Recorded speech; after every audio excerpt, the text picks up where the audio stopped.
Hi everyone, Assalamualaikum. Welcome to our show. We are going to start in a couple of minutes.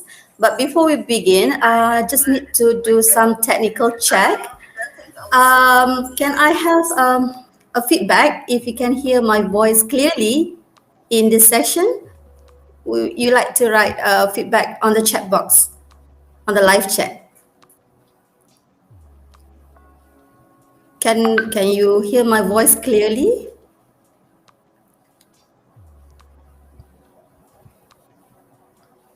All right, very nice. All right. I guess we shall start, yeah? Assalamualaikum and good morning to all students, teachers and educators. Thank you for joining our live stream session today. You are now with me, your host, Rozlin Suhaida binti Rosli in MUeT Preparatory Workshop, a 2-hour collaborative online program between College Matrikulasi Pahang and SMK Maran, brought to you by English Unit KMPh. In this 2-hour workshop, we will be listening to new format and syllabus of MUeT. It is hoped that by the end of this workshop, students will gain better insight and some input about the 4 papers in MUeT, namely listening, reading, speaking, as well as writing. Just a little housekeeping before we get started. If you have any question during the presentation, feel free to type your question into the chat box provided. I'll bring them up after the presentation, and inshallah we will allocate some time for question and answer session at the end. For teachers and educators who are able to join us this morning, there are also links for SPLKPM attendance as well as the survey form that we need to fill in later. And for students who are joining us, there will be a feedback form that you need to kindly fill in also at the end of the session. Now, without delaying any further, let's join me in introducing our distinguished speaker, Encik Mohammad Khairi bin Razali, who is no stranger when it comes to MUeT.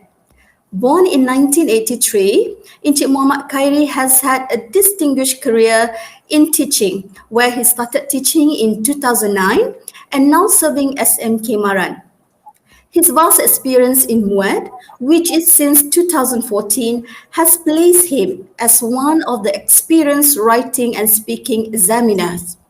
Inchi Kairi is MUeT head panel as well as a secretary of MUeT examination at Sekolah SMK Maran.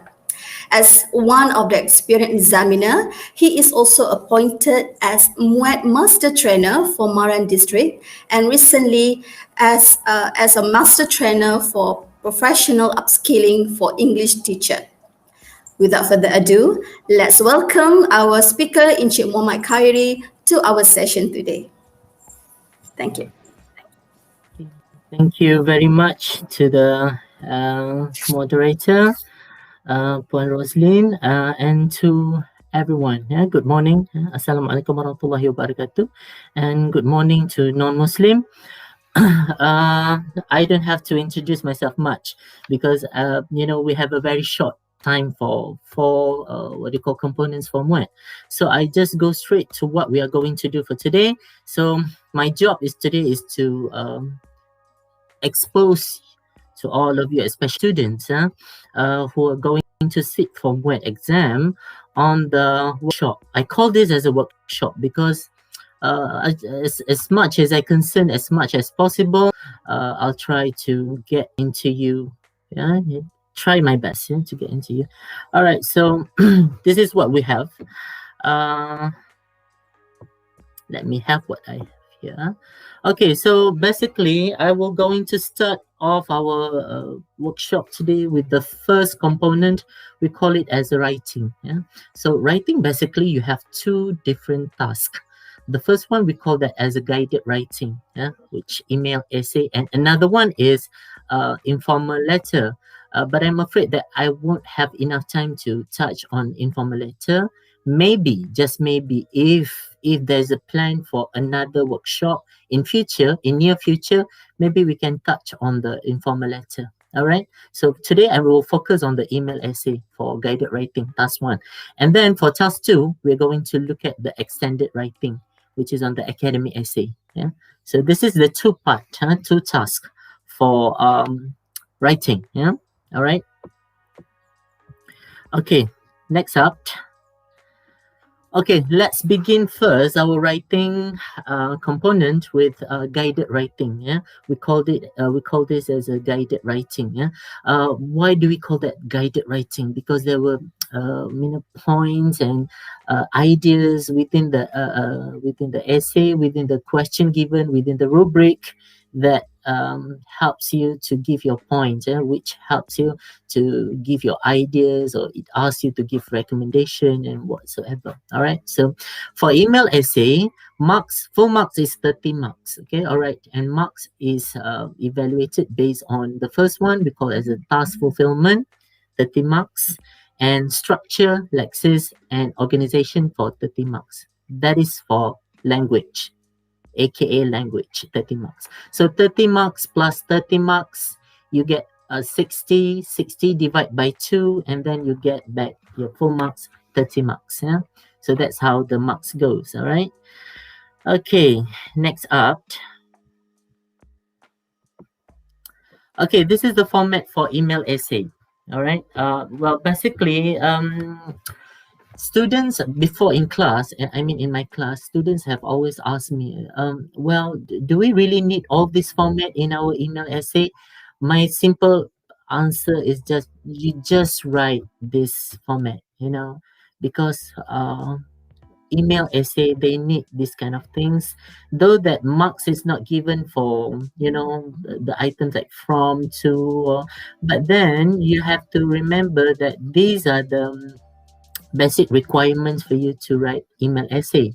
Okay, I provided here that for email essay, you have the first item, which is from, meaning that you'll be given an email, transcript email from someone. It can be your teacher, it can be your friends, it can be your family members, it can be people who are close to you from informal points of view until into a formal point of view. All right, now from here means that when you receive the email in the question, there will be given email for you to read and you have to reply, meaning here that the item from is you as the person who replied the email.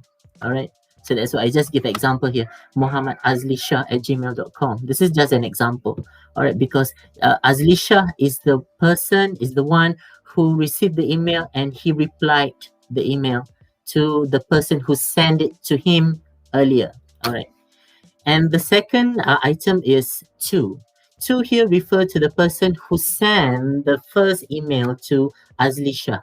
Yeah, and in this case, it is Suraya Borhan. Maybe, yeah. So Suraya Borhan sent the email to Azlisha, and Azlisha read the email and he replied Suraya Borhan's email. All right.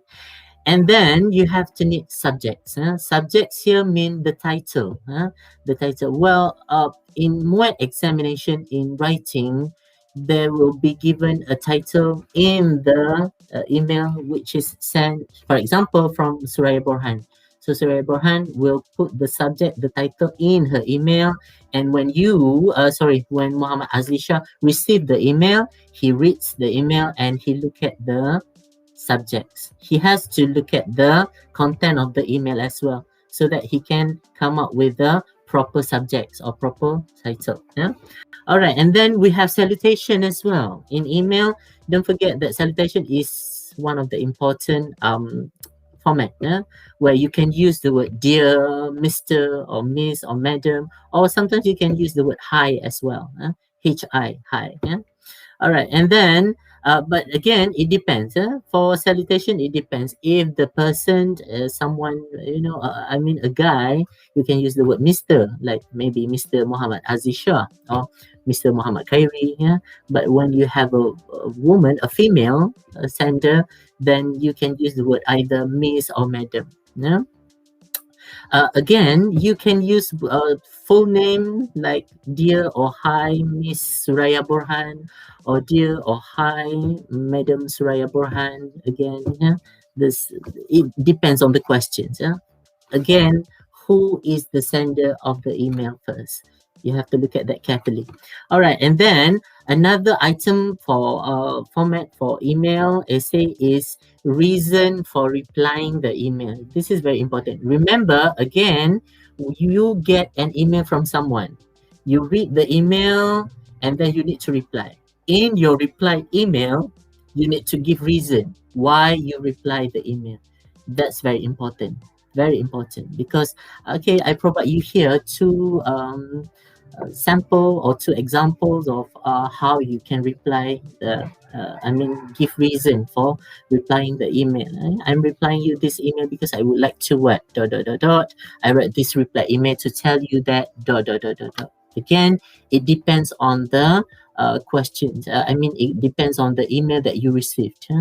Okay, the subjects, the topics. All right, and the last one for email essay, the format is signing off, where you need to provide signing off. You need to sign off your email by the end of your email, where you can use these examples. Take care and see you soon. Sometimes you can use the word have a pleasant day ahead and look forward in seeing you. This is how you sign off your email. You don't have to write too much because email is not it's not like letter. You have to write long text. No, yeah, you but not too short. That's the point. Not too short, but not too long. Again, you have to remember the basic things in writing email is the ability for you to use all the points that you need to respond or reply. Okay, again, it depends on the questions. All right. Okay, next up. Okay, this is the things that based on my experience and marking papers, I go back to school and I tell this to my students, even to teachers. For district level, when I call for PPD for workshop whatsoever, I tell this to them. Okay, take note. Please take note this thing before you write. Before you write, understand the task. Okay, how do you understand the task? You have to look at the rubric. Later, we look at the sample questions, so that you can understand. Okay, you have to understand the task. Because why? Because there is situation and descriptions in the rubric, in the email. There's a situation and descriptions given in the rubric. You need to read and understand this. Okay, and number two, you will use this situation and description in your whole reply email. Meaning that throughout your email, your reply email, you need to give or you need to connect what you say and all your responses based on the situation and this descriptions given. Yeah, all right. And next one, this one is very important. Within the email by the sender, we'll look at the question later so that you get clear what I'm saying. Okay, within the email by the sender, focus on the notes given. There's a notes given. That's why I put notes here in all capital letter.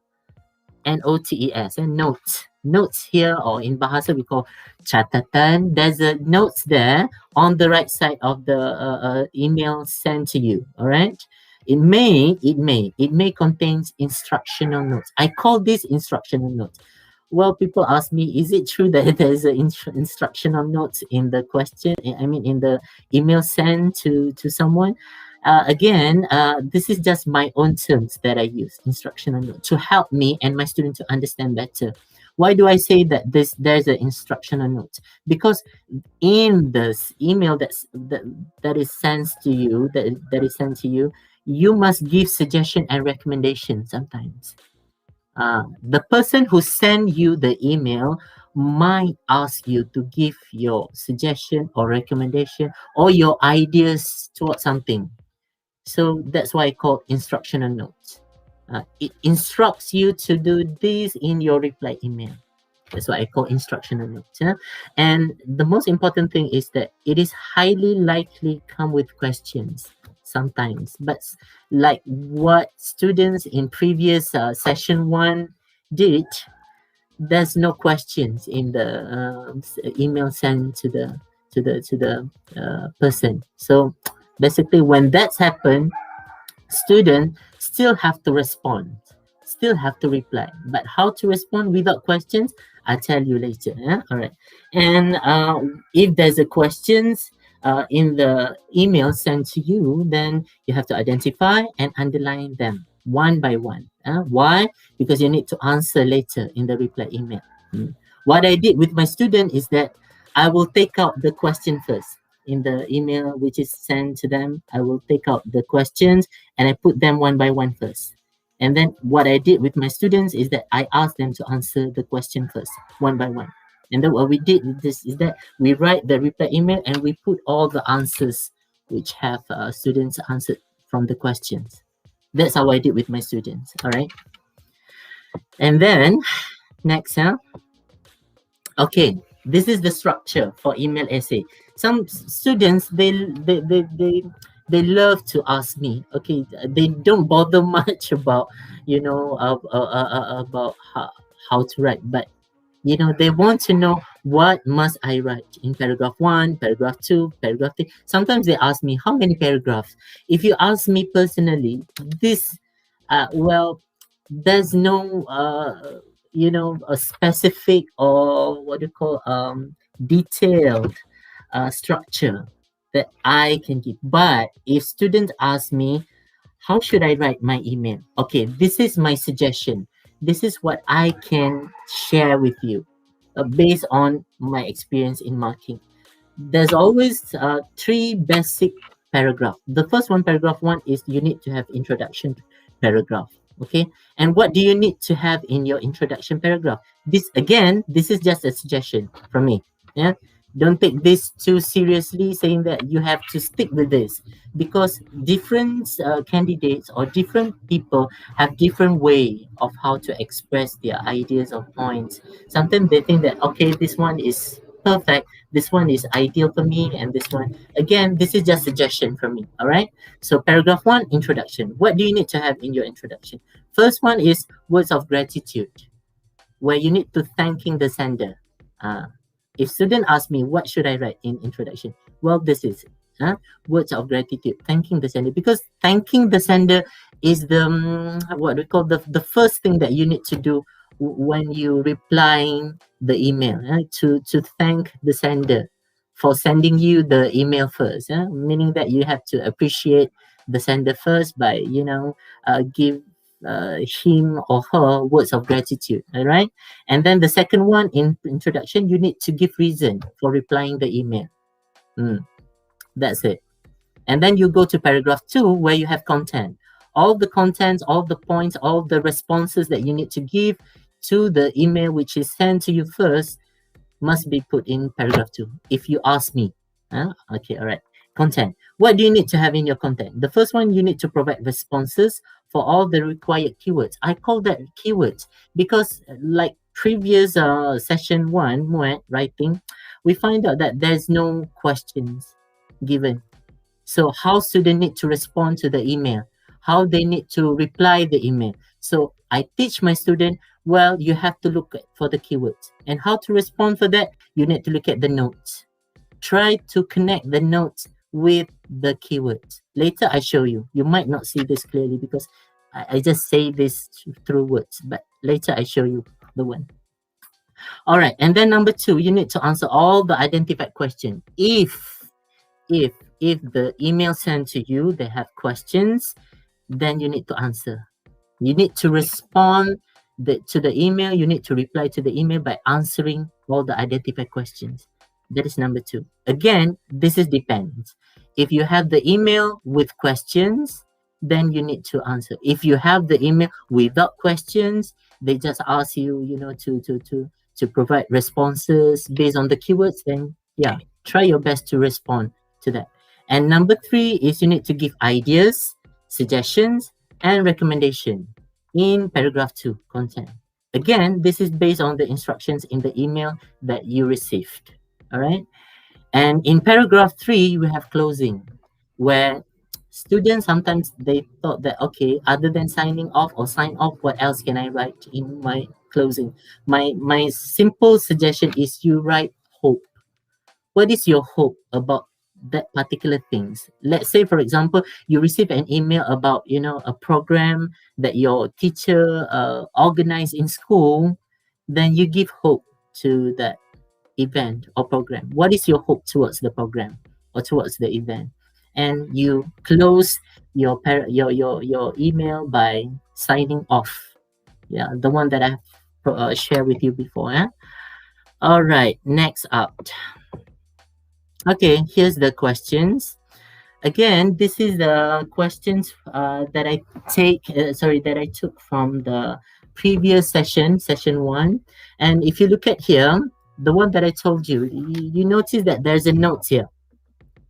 There's a note on the right side. Okay, this note has function.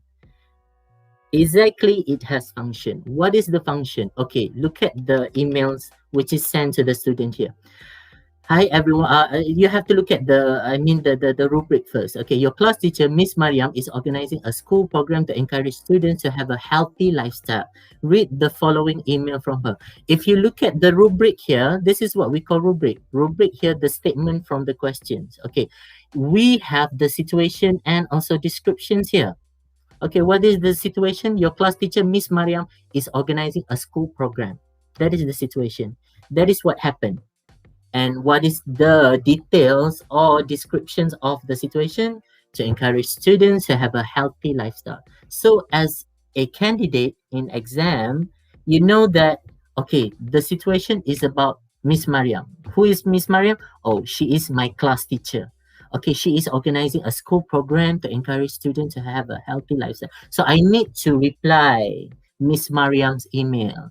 And how do I reply that? Okay, you can just follow like what the email is, you know, written there. You just say right from, and then you need to have subjects as well. Okay, so from here is from you, not Miss Mariam. Some candidates, like previous examination, I found out that there's a candidate who just copy from the email that they received, that they read, and they put it there, Miss Mariam, from Miss Mariam. So that is wrong. Okay, so you have to remember that you are the person who reply Miss Mariam's email. So you need to put your name there as a student. You can put your true name, your real name, Mohammad Zaidi or whatsoever, and put it in a email address. Yeah. Well, actually, there's no mark for that. But again, this is the proper way to send email. All right, and you have to need subjects. Again, when you write subjects, you should not take 100% from Miss Mariam's email, because the sentence "stay healthy" there is what Miss Mariam says. So you cannot copy that 100%. If you do that, then you are copy and paste, which is not good for candidates for examination, for test. Okay, so you just need to adjust. You need to modify a little bit. Maybe you put the "stay healthy program," for example. You just add the word "program" there. Or "stay healthy event" or "stay healthy program" is the right one. Stay healthy program. You just put something else so that it's not seen as something that you are copy from, from Miss Mariam's word. All right. Okay, and then you see that "hi everyone" here. Hi everyone, because Miss Mariam is addressing this email to all her students, class students. So she used "hi everyone." But when you reply the email, you shouldn't write "hi everyone." Okay, remember, because you are the only one who send. I mean, you send the email on your own, alone. So you should address to Miss Mariam. "Hi Miss Mariam," or "Hi Miss." That's, or "Dear Miss Mariam," "Dear Miss." It's okay. Yeah. All right. Okay. And then you look at paragraph 1 of Miss Mariam's email. What does she say here? "In celebrating International Youth Day, I am happy to inform you that our school is organizing a Stay Healthy program, and it will involve all students." So you know that the notes here say "wonderful." So how are you going to respond to this? Because there's no questions for you to answer. Okay, so my advice to my student is that you look at the keywords here. What is the keyword? The first one is International Youth Day. The second one is Stay Healthy program. And the third one involve all students. And how do you compose or you create the sentences there according to the keywords. And you take the word wonderful here. Don't forget to take the word wonderful here. Maybe you can use like the word like it is, or it's wonderful that we will celebrate International Youth Day, or we will or in conjunction of Youth Day, International Youth Day celebration. That's how you respond. Okay. Yeah. And our school is organizing, or you can change that. Our school is doing what, the Stay Healthy program, because the keyword is Stay Healthy program, and all students will get involved, or um, will join, or any words which give the same meaning as involved. All right, because as examiner, what we want to see is that your ability to use different types of words, the synonym, different words with the same meaning. How do you change that, the words, but you still retain the meanings there? That's how we're going to look at as well. All right, and then you look at paragraph 2 of Miss Mariam essay. Email. She said that here that the aim of the program is to encourage students to have a healthy lifestyle. It is important to be healthy. Again, there's no questions here. So how students are going to respond to this? Look at the keywords. The aim of the program is the keyword. Okay, and then encourage students to have a healthy lifestyle is another keyword. Important to be healthy is another keyword as well. So how do you take the notes here? Agree and because. Normally I say that, okay, students, you need to give this two words, put it in your reply email. Maybe you can say the word like, I agree that the aim of the program to encourage students to have a healthy lifestyle is good, because it is important for our health. As simple as that. Okay, and then you have the third paragraph of Miss Mariam emails. She said that I need students to help me organize this program. I have set up many teams to help me, and you can choose to be in one of those. Okay, look at here, students and teachers, lecturers. You'll see that there's instructional notes that I told you before. There's an instructional note. If you notice there, you say that I need students to help me to organize the program. Indirectly, Miss Mariam gives you instruction, to help her for this program. And she said that I have set up many teams to help me, and you can choose to be in one of those. So she gives instruction that you need to choose only one team. And to be specific, candidates, you must tell what is the unit or the team that you would like to get involved. You cannot just simply say that, okay, I would like to be in one of the teams. No, that is not correct. Because here, you need to tell what is the team, what is the unit that you want to be there. For example, you want to be the announcer. You have to tell that, okay, I would like to be the announcer. That's how you answer, or that's how you respond to paragraph 3 here. And then you look at paragraph 4 here. I have some activities in mind. Perhaps you can suggest a few. Remember, the activities must be fun and at the same time benefit all of us. Here you see that, again, Miss Mariam provide instructional notes there. Okay, and you have to remember that the notes here says that you need to suggest two. Suggest to what? Two fun and benefit activities. So as a candidate, remember, you need to provide two activities which is fun and benefit at the same time. You cannot simply say that benefits. You should give what is the benefit of that particular activities. For example, Zumba or aerobic. Okay, you can say that Zumba and aerobic should be included in the program because it is fun and good for our health. For example, that's how you explain the word fun and benefits. All right. Okay. And then the last one, look at here. If you have any questions about the program, please ask. Take care and write soon. Okay, Miss Mariam. Well, it's normal when you see that Miss Mariam write soon, because she expect you to reply the email. So that's why she say write soon. Okay, all right. So let's look at the sample. Okay, this is the sample from my students. I cannot share you the script, because again, I respect his, what do you call, his piece of work, a piece of art, because he said that he don't want his writing to be exposed. So I type it once again and I share with you what this student writes. Okay, look at here.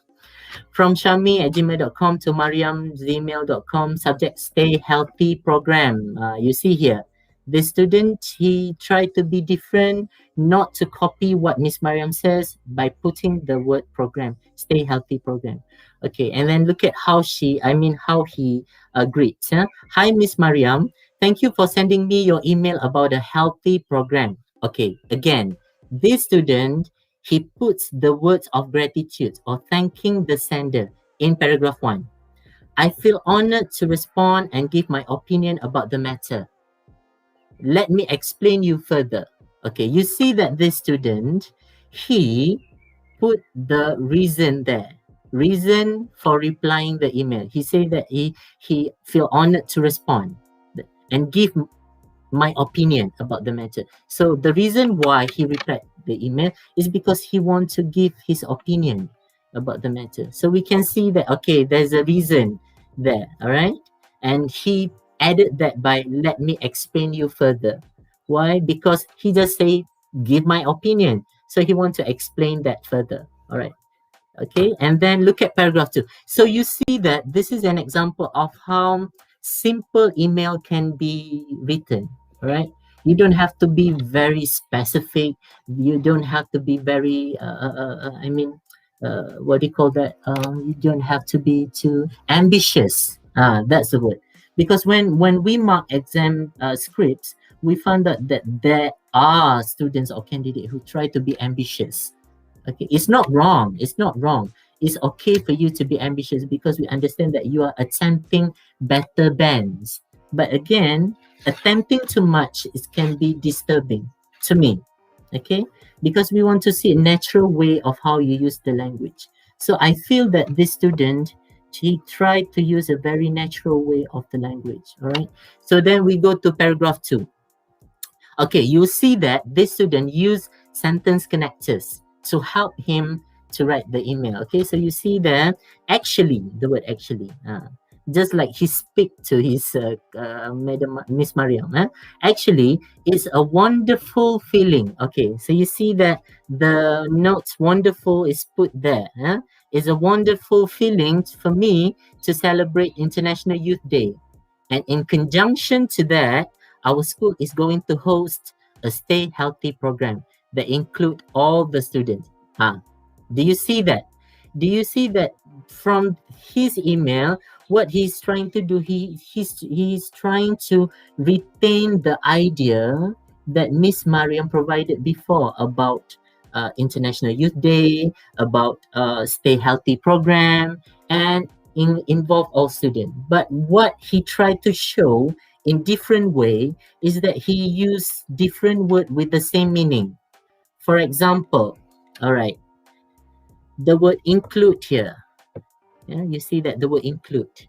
He might try his best to replace the word include for involve.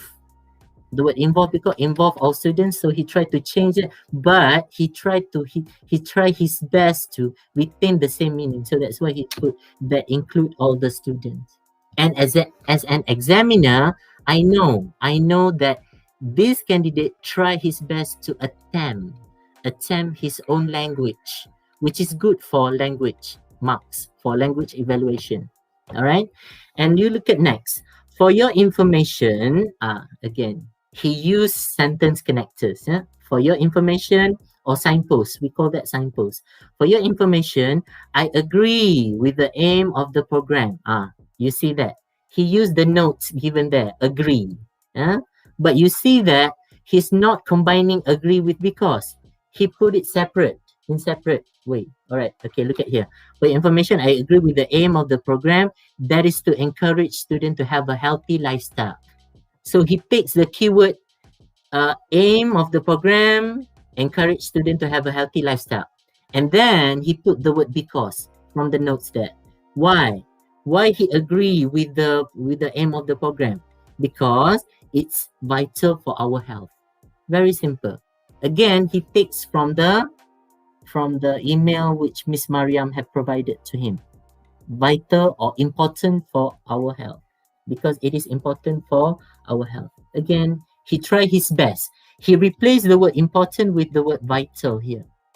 So you know that this student, this candidate, attempt his own language by using synonym, which is good to me. All right. And then next, regarding on the request you have made in your email before, you see that this student try his best to use what we call unity and coherence, because he tried his best to keep the idea relevant. So that's why he used regarding on the request you have made in your email before. So you say he might understand, or he might feel that Miss Mariam request something. So that's why he said that regarding on the request you have made in your email before.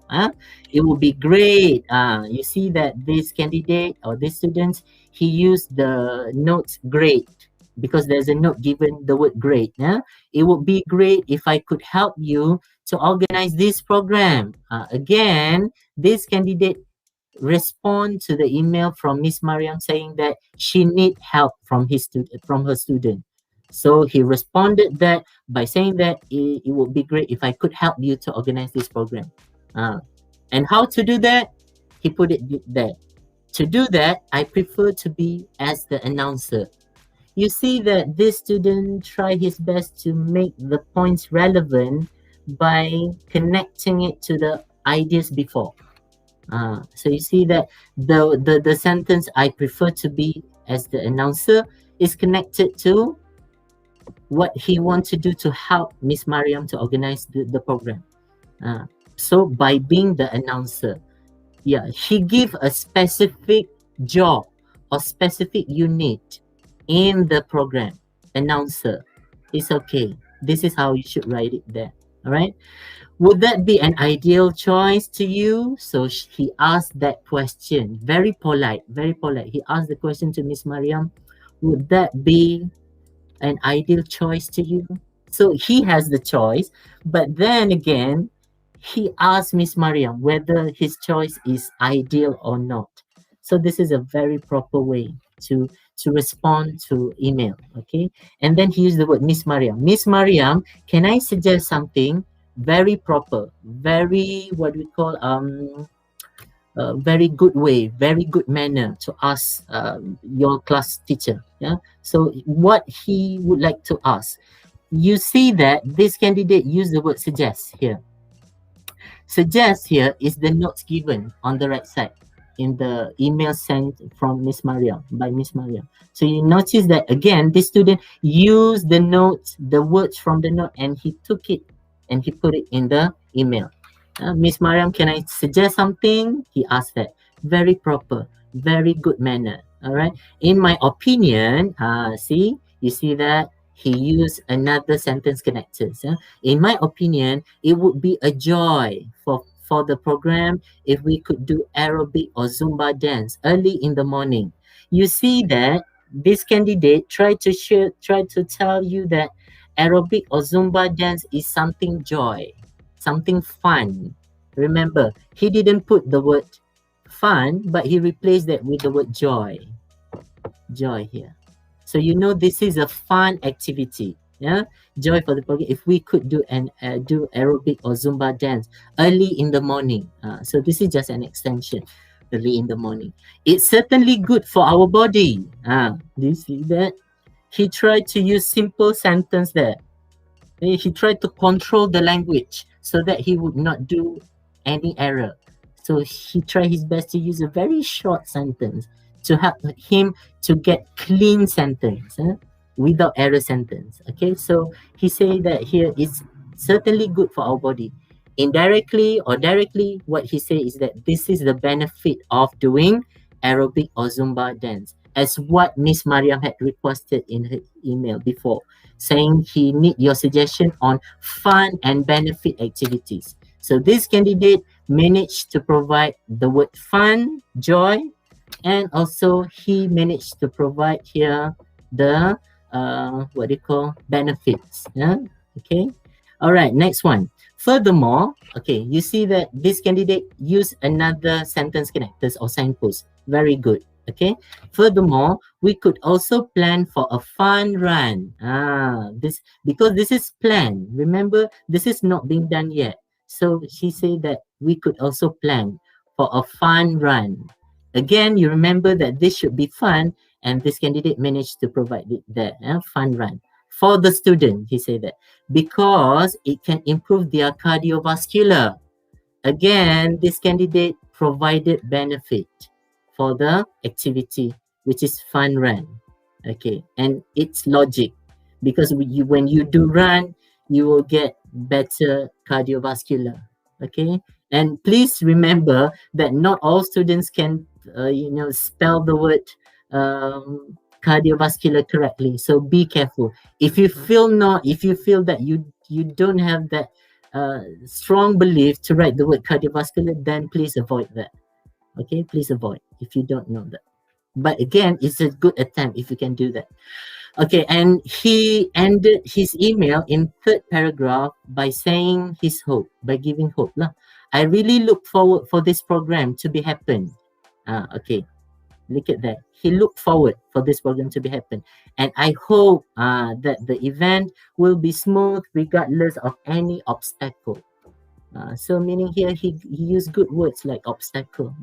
Or maybe, like normal students, they use the word problem without any problem, regardless of any problem. But he tried to, attempt higher bands maybe.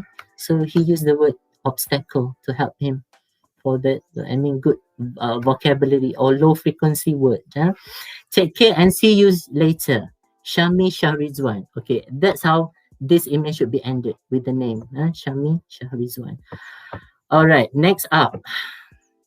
Okay, so far, do you have any questions? I just go through, because we have to catch the time. Well, okay, this is part 2, task 2, extended essay and extended writing. If you have any question about email essay, please keep that first. Write it on your short notes in a piece of paper, and then we will have later session, questions and answer, Q&A. All right, next up. Academic essay here. All right, academic essay is the second task in writing, where you have, we call that extended writing. It is an academic essay, 60 marks. Again, 60 marks consists of task fulfillment, 60 marks. This is maximum marks, again, maximum marks. And then you have structure, lexis, and organizations for 60 marks. So you have 60 plus 60, 120. 120, you divide by 2, you get that full mark, 60 marks. Once again. All right. Next up. This is the structure for for academic essay. Again, if student ask me, this is what I answer. This is how I respond to students. Again, this is not completely what we say thoroughly acceptable to all of you. You can have your own paragraph, your own organizational paragraph if you want, but this is just a suggestion from me. All right, so for paragraph 1, you have introduction, where you need to have 3 general statements. We call this as lead in. In writing, the terms that we use is lead in. 3 general statements, general ideas about about the topics of the discussion. And then number 2, you need to have 1 stand. So what is stand? Stand is what you believe.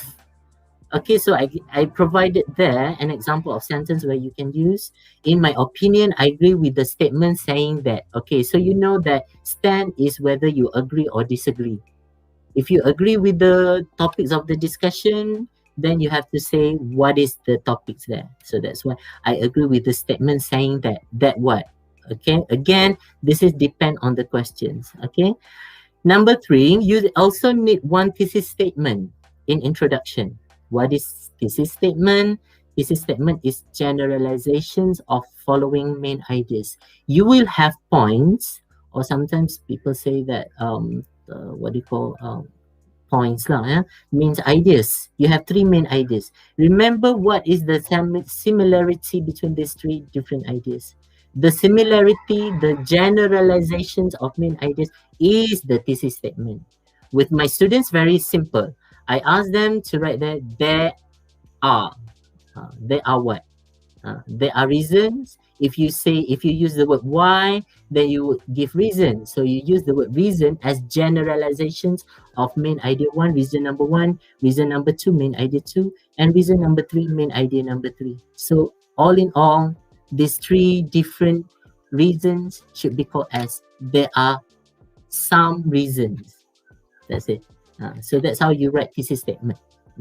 There are three reasons for ... There are three steps that should be taken in order to overcome what?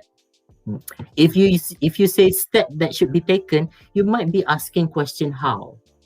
Because when you use the word how or WH question how, you will provide ways to solve something because there's a problem of this, and then you need to provide the solution to it. So you use the question how. All right. I always ask that to my students. You don't have to think too much. Just use 2WH, whether you want to use why or how. If you decide to use why, then you need to give reasons or factors or causes for something to happen. And then you can use the WH questions for how. If you feel that the why or reasons is very complicated, very hard to get the ideas, you change that to how.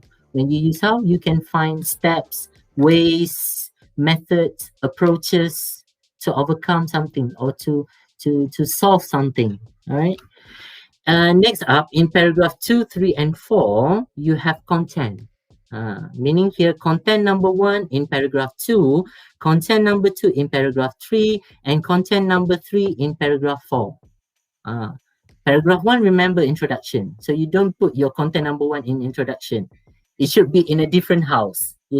That's what I told my students. Remember, you have different houses. You cannot put your content number 1 in introduction house. It's not your house. Your house in paragraph 2, which is on the content number 1. Okay. And then you have content number 2 in paragraph 3 and content number 3 in paragraph 4. Very systematic. See that? Okay. All right. Okay. So what do you need to have in your paragraph 2, 3, and 4? You need one main idea. Meaning here, main idea is the point. The major is the what we call the biggest, it's not biggest, the main idea of what you want to say. Okay, main ideas is very short. Later I'll show you how it happens, how it goes. All right, and then you need one supporting details in each content paragraph. Paragraph 2, paragraph 3, paragraph 4. You need to have supporting detail. Why? Because main ideas is always followed by supporting details. That is very important. You would not get good marks for organization if you don't have main idea with supporting details. If you just touch and go, you will get lower bands. If you have supporting details, you explain the main ideas in a very detailed way, then you will get higher marks, higher bands, perhaps. Okay, and the last one for paragraph content paragraph 2, 3, and 4, you need the reaffirmations of the main idea. Reaffirmation is you restate or you tell back what is the idea there. So let's say you say that the first reason, the first step to avoid to create better classroom, maybe we need to have a two-way communication. For example, this is just an example. Two-way communication. So two-way communication is the main idea, and then you provide details of what do you mean by two-way communications. You provide the details there, and then you reaffirm by saying that obviously two-way communication can help better classroom environment. You see that you just reaffirm once again what you say in your main idea by giving another statement that to reaffirm. the main idea. Very important. This is, you put reaffirmation by the end of each paragraph, content paragraph. By the end of paragraph 2, by the end of paragraph 3, and by the end of paragraph 4. All right, in paragraph 5, you have closing. Okay, what do you need to have in your closing? You need to conclusion, the summary of the topic. Some students will say that it's difficult to summarize. Again, remember students, to summarize is very easy. You need to know synonym. If you can't find synonym, you change the structure. Simple as that. That's what summary is all about. But you don't take the same word.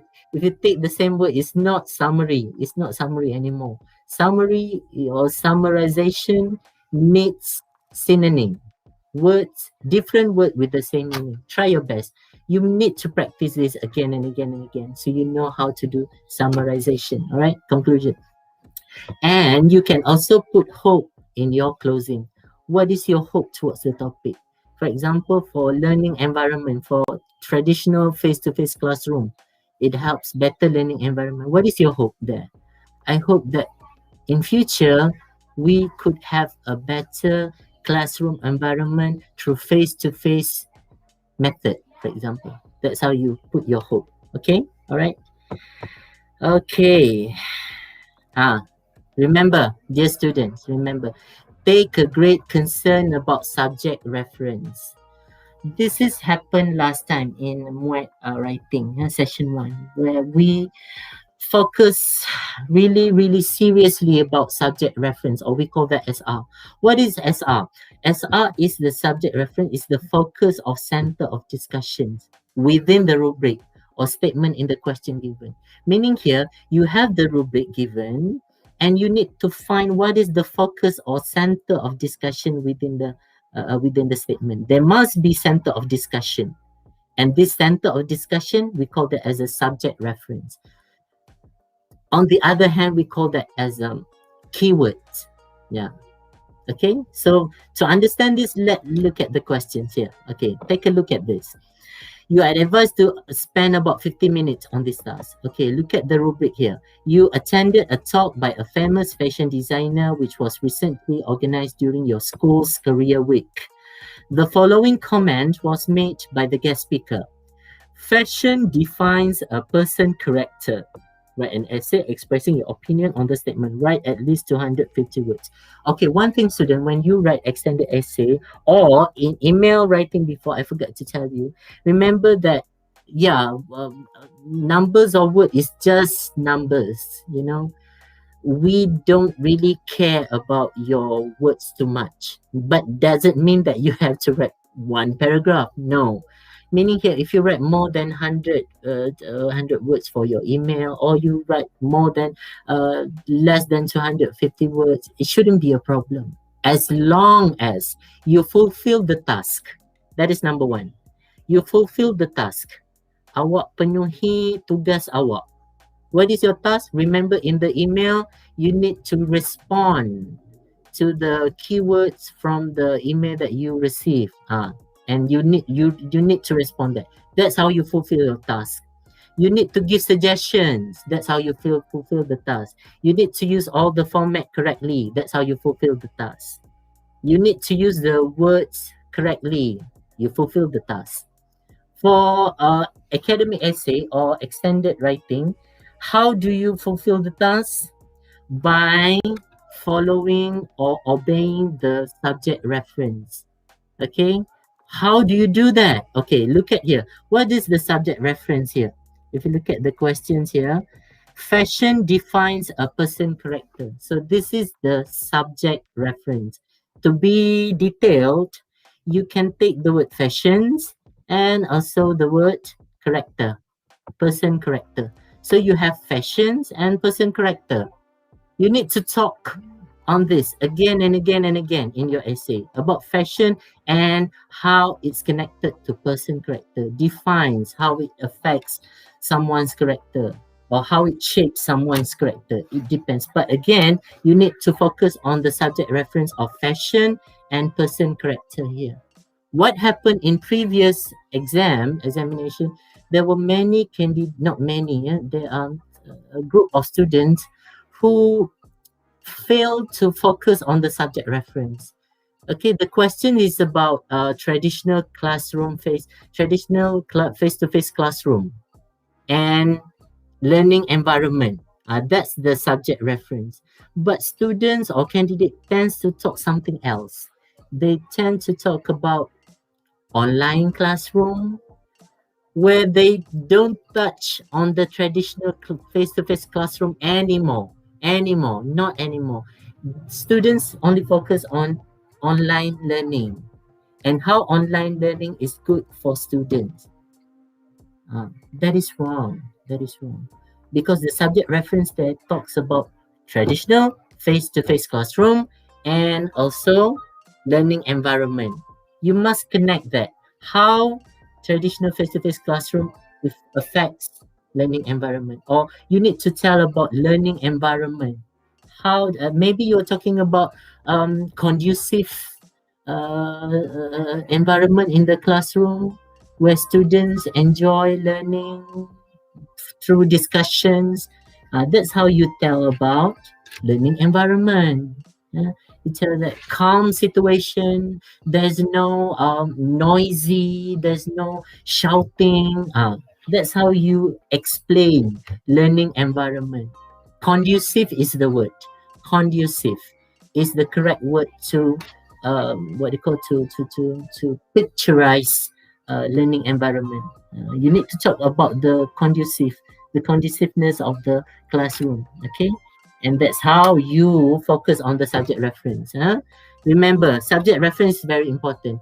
I believe that lecturers, if you are here in our session right now, you will do and focus this a lot with your students. We call that subject reference, SR. Subject reference is the focus of the discussions in the essay. Very important, because when students or candidate, they don't focus on subject reference, they tend to run away. What happens is that it affects the marks of the essay. Okay, all right, and it affects the band as well, especially when you talks about like previous examination about traditional face-to-face classroom, but you're talking about online classroom without touching on the traditional face-to-face classroom at all. That affects your band.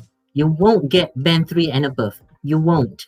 You will get only band 2 if you talk something else. Even though it sounds like okay, classroom, online classroom is still classroom. So what's the problem?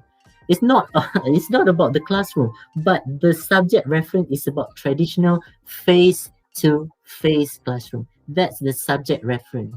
So if you don't talk about traditional face-to-face classroom, then you are out. The same with this one. If you're talking about fashion, but you don't talk about person character, then you are out. You need to show what is the connection between fashion and person character. Or maybe you're talking about person character, but you never talk or discuss about fashion at all. So that's why you get band 2. You don't get band 3 because you don't talk about fashion at all. The same thing with previous questions for extended essay. You don't you don't focus on the subject reference, which is traditional face-to-face classroom, but instead the candidates speak about online classroom, which is not there, which is not in the rubric at all. That is wrong. Okay, I think it's now nearly 10 o'clock. Okay, this is the question. This is the one that I told you before. Traditional face-to-face classroom promotes better learning environment. So you see here that the subject reference is traditional face-to-face classroom. This is the subject reference. And better learning environment. So learning environment is another subject reference.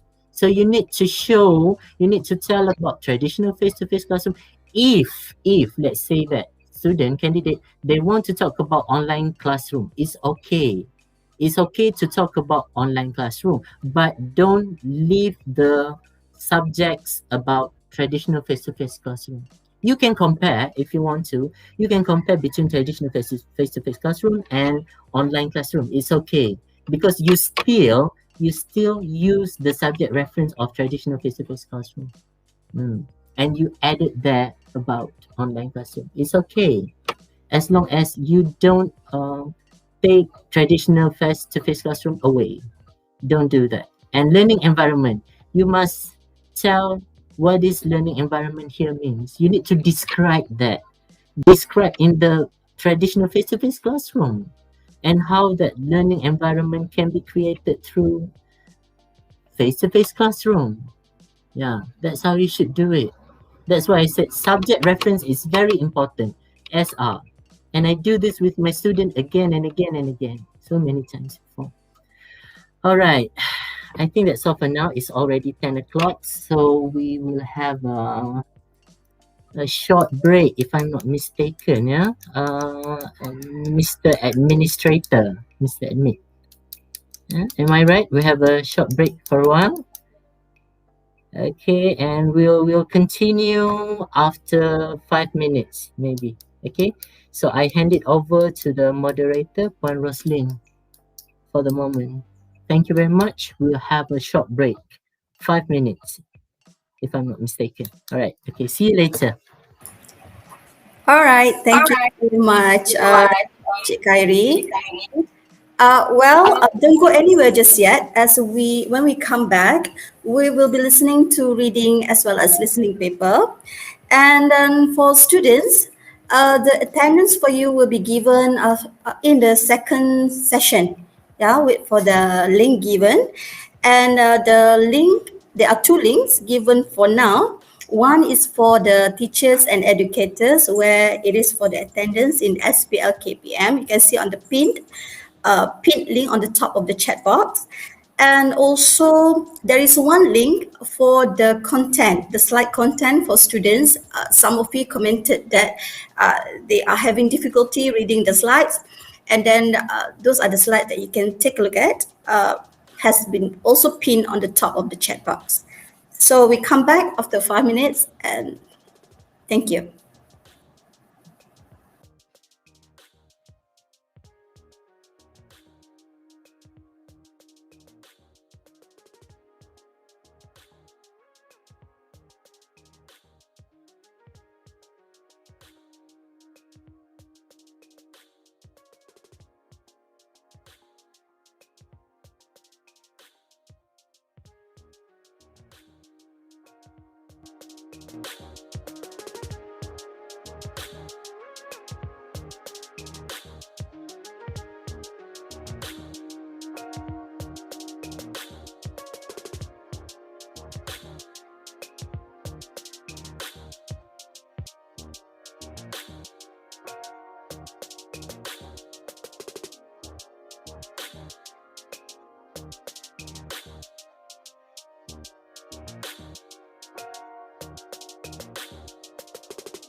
Okay. Okay, jadi kita kembali semula. We are back with our live stream session, and thank you for sticking with me up to this moment. It's already 10:16, so I will try my best to to be a little bit faster to go for the other component as well. But before that, let's look at the next things. Okay, I would like to go for our second part with we call that component 2, which is speaking. Yeah, speaking 800/2. So for information that speaking has two parts.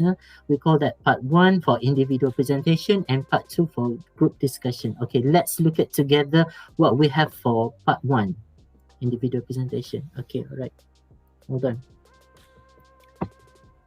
Okay, this is for part 1 for individual presentation. For your information that for individual presentation, times is allocated for 2 minutes for preparations of points and 2 minutes for presentations. Remember that 2 minutes, only 2 minutes to prepare your points and another 2 minutes for your presentation. So if you write more than 2 minutes, the examiner will still go on with the session. 2 minutes is 2 minutes. You finish or you are not finishing your points, you have to stop writing. That's what must be done in 2 minutes. So that's why you must use that 2 minutes efficiently. And how to ensure that you can use that 2 minutes in a very proper way so that you have enough 2 minutes to prepare your points. I tell you later, one by one. Okay, let's look at the next slide. Okay, this is the structure of individual presentation. If this what you call structure looks very small to you, I hope that the admin have some way or somehow the best way to so that we can enlarge. Oh, I can do that on my own. Not sure where to go. All right. Okay, never mind. So this is the structure of individual presentation. Remember that for individual presentation, there's always a structure. Well, the examiner won't tell you. They won't tell you, okay, this is the structure. They will be kind enough to tell you that. Never. They will never tell you that. This is just the structure which, based on my experience as examiner for speaking, that you, candidate, must have. Because in school, with my students, they always ask this, to manage our presentation for individual presentation, sir, can you help us how to manage? I mean, how much time that we need to allocate for introduction, for content, or for closing? Okay, I say that. This is my suggestion. Again, this is my suggestion. Some people might disagree, or you might argue, say that, is it true that this? Well, this is my suggestion based on the experience I have for and from until since 2015, 16 until now. All right. So what you have in the structure for individual presentation is number one, the introduction, where you have somewhere 15 to 20 seconds. It's not, shouldn't be long, because remember that for individual presentation, you only have 2 minutes to speak. So you need to use that 2 minutes in a very wise manner, in a very proper manner. And how you're going to do that, you need to take just a little bit of moment to introduce your introduction. That's it. 15 to 20 seconds. How can you do that in 15 to 20 seconds? Yes, you can. And how do you do that? Okay, you just need to give short greetings. Remember, short greeting, you don't have to talk too much about you greet your examiners, your what do you call the other candidate. Good morning, candidate A. Good morning, candidate B. Good morning to examiner 1 and 2. You don't have to tell that. Just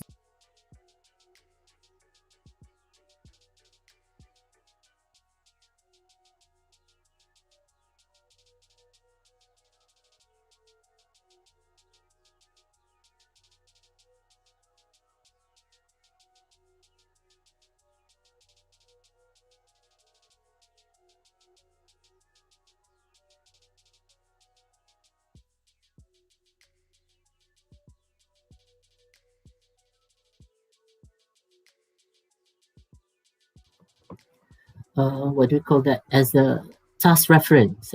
Okay, this is very important. So far, am I clear to you? I hope yes. I hope I'm clear to you so far. So the second thing that you need to have in your introduction is task reference. Remember, task reference is very important, because after you greet your the people around you in your individual presentation, the other candidates will keep their mouth shut. They won't say anything. So you are the only one who speaks for 2 minutes. Remember, no one will argue in that 2 minutes. You are alone, speaking on your own.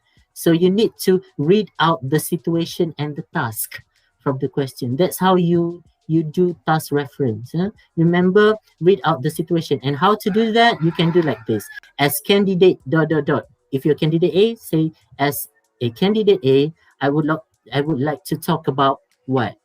Again, this is depending on the task that you are given. Okay, so as candidate A, I would like to talk about dot dot dot dot. That's it. Very simple. 15 to 20 seconds. Then you go to the content. Okay. Remember, when you go to the content, you have 1 minute and 30 seconds. Try your best. Try your best. Some students say that, oh, is it impossible for us to give 3 points? Again, I tell you what, there are students who can give 3 points with details. There are students who could only provide 2 points with details. There are. And there are students or candidates who could only provide 1 point, but with a very detailed and developed, details. It's okay. You don't have to worry. Alamak, I only provided 1 point now. So you don't have to worry, because one thing that you have to remember in individual presentation is your capability to develop your point. The more you develop your points, the better marks you will get. The least or the shorter your details from the points you give, the lower bands you will get, lower marks you will get. It all depends on how you develop your points. Remember, so that's why I say here in your content, you need to have one main idea.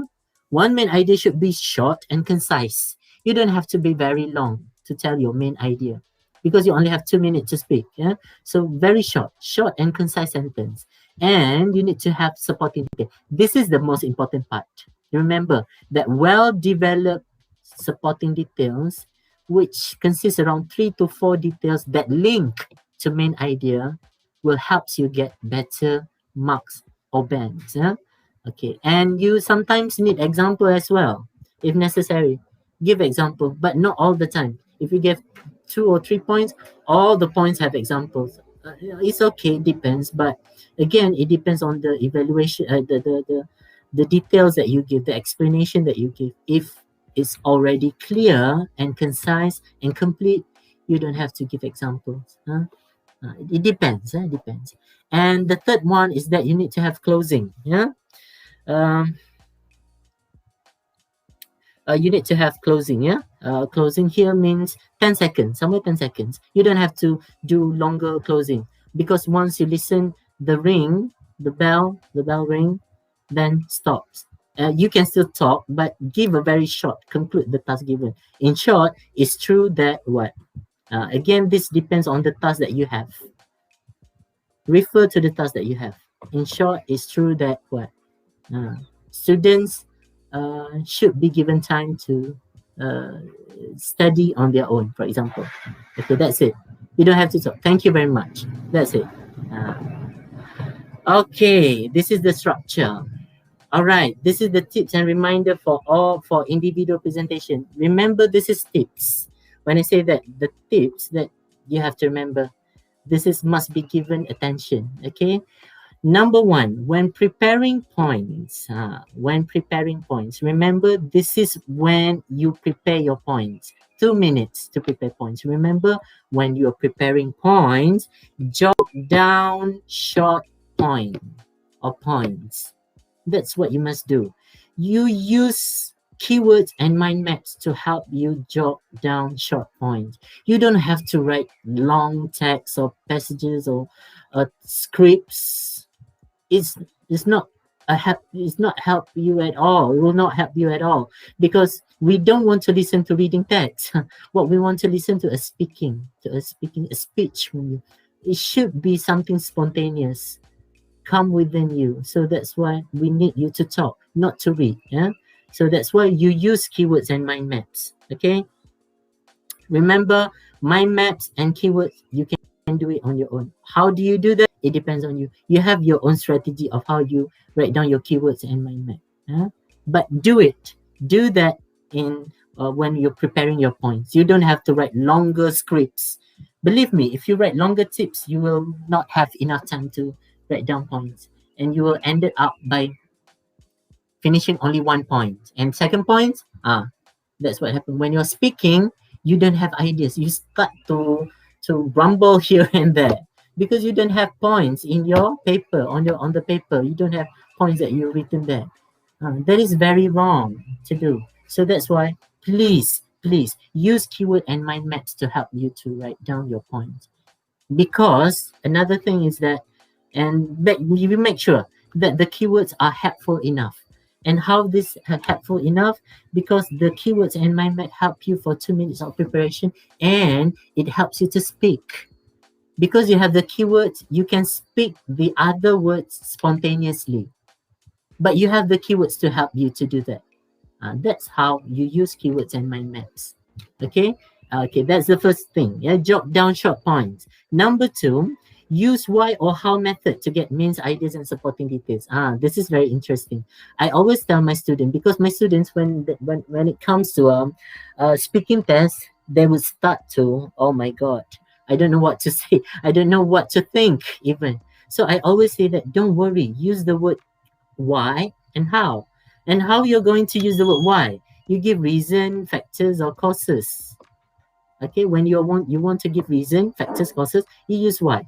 And you use how when you want to give tips or steps or methods or ways or approaches, whatever you call it. You use the word how. Okay, very simple. I show you later how it's done. Okay, while presenting the points, remember, use signposts. This is very, very important. Many students, they don't use signposts in speaking. Why do I say that you need to use signposts or sentence connectors? Why? Because it helps the candidate to separate points. It helps you to separate points. Remember, students, you have points, so many points, or if you have 1 to 2 points, how do you want to show that this is different from the idea number 1, idea number 2? By using signposts. And it also helps examiners to differentiate points with detail and examples. That's why you need to use signposts. For example, firstly, my first point is dot dot dot dot dot dot dot dot. In conclusion, dot dot dot dot dot. For example, dot dot dot. When you use such signposts, it helps the examiner to identify, oh, okay, this is example. Oh, this is the details. Okay. Oh, this is the point. My first point is dot dot dot dot dot. Sometimes because examiner, they get too much ideas to write on, so they tend to miss out. Which one? So when you use the signpost, it helps examiners. When you say that my second point, so examiner know, okay, this is second point, point number 2. Very, very helpful enough when you use signposts. Okay, and then speak clearer and louder. This is very important. When you do speaking, please make sure you use clear pronunciations. Problems happen when students, they are not sure whether the words that they pronounce is correct or not. For example, the word allow. Many students, I come across with students or candidates who use the word allow by pronouncing it as allow. And they say that word very slowly because they don't want the examiner to hear or to listen to that. So that is very wrong. Please be clear. Say the word clearly, pronounce the word louder with the correct stress and intonations. Because remember, when we speak, we have intonation.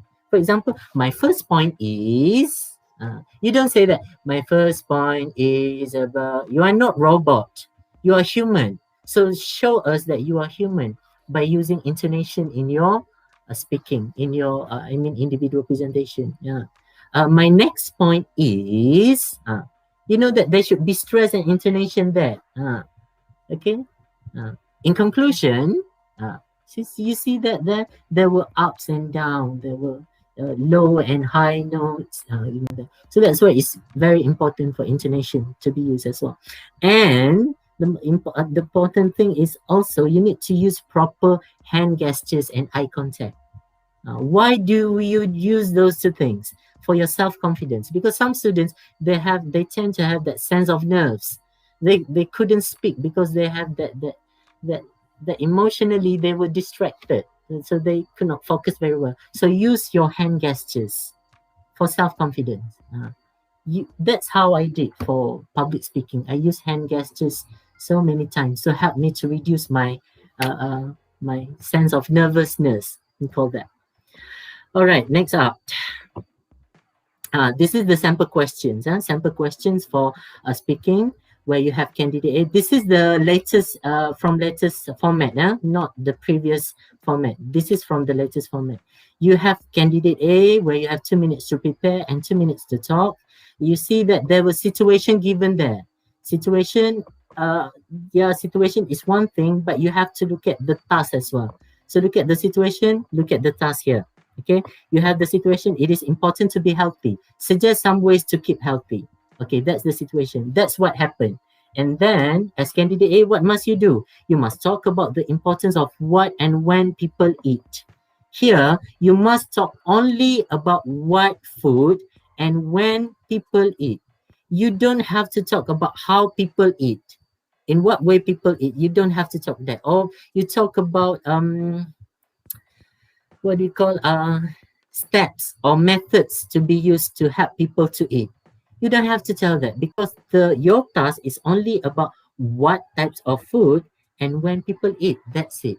For example, you want to talk. You want to talk about fruits. For example, fruit is type of food. So that answer the question what here. Okay, what here. And when you say that when people eat, you can tell when you should take fruits, for example. Okay, you see that? That is example. That's when you stick to your task. Remember, candidate, you must stick to your task. You cannot talk something else. Okay, next up. Okay, this is for candidate B. Candidate B, if you compare to candidate A, the difference is that the task here. The situation would be the same. It will still be the same sentences, the same sentence. It is important to be healthy. Suggest some way to keep healthy. So your task, candidate B, is different from candidate A. If you look at candidate A, he or she talks about what and when to eat food. But candidate B, he or she will talk about the importance of exercise. So you see different tasks now. Candidate B, you should not talk about what food or when to eat the food. No, you just need to talk about the importance of exercise. That's it. If you're talking about what food you need to eat, then you have run out from your task, which is wrong. It affects your marks for task fulfillment. Remember that. Okay, next up, candidate C. You see that the same situation given there, but the task is different. Okay, see that candidate C, he or she must talk about the importance of seeing the doctor regularly. Here, candidate C will not talk about the like candidate B. Candidate B, if you look at back here, the importance of exercise. So candidate C, you don't have to talk about exercise at all, or what types of food, or when to eat the food. You don't have to talk that. You have to only focus on the importance of seeing the doctor regularly. Talking about, maybe you want to say about when to see the doctor, how to see the doctor, is up to you. But as long as you talk about seeing the doctor, the importance of seeing the doctor, meaning that what the benefits or what is the good things that you get, the advantage that you get when you're seeing the doctor, candidate C. Yeah, and candidate D, you must talk about the importance of getting enough rest. So you cannot talk about what types of food or when to eat the food, or talking about exercise, or talking about seeing the doctor. You don't have to. But again, it depends on the candidate. Some smart candidate, they know how to manipulate points, meaning that they use the same types of tasks given for the other candidate, but they link to their task. For example, importance of getting enough rest. It might have links or connection with the food that they eat, isn't it? Or it might affected from what? From the exercise that they did. So it depends on how you describe and how you link, how you connect the task there. All right, it's not wrong, but you need to be smart. That's my advice. Okay, and here part 2 for group discussion. Remember that for group discussions, you have 3 minutes to prepare your point, and 8 to 12 minutes for the discussion. This time, new format, different. Before, you have 10 minutes for your discussion. Now, up to 12 minutes. So different procedure this time. Okay, let's look at together. What do you have in group discussion? Okay, remember that in your group discussions, you will have a situation given, okay, in a sentence form. So read and understand during the preparation time, 3 minutes. You need to read and understand this during preparation time, 3 minutes. Read the situation given in the group discussion. There will be a different things, not the same like individual presentation, different one. I'll show you the sample later. Okay, and number 2, it connects to the mind map given after.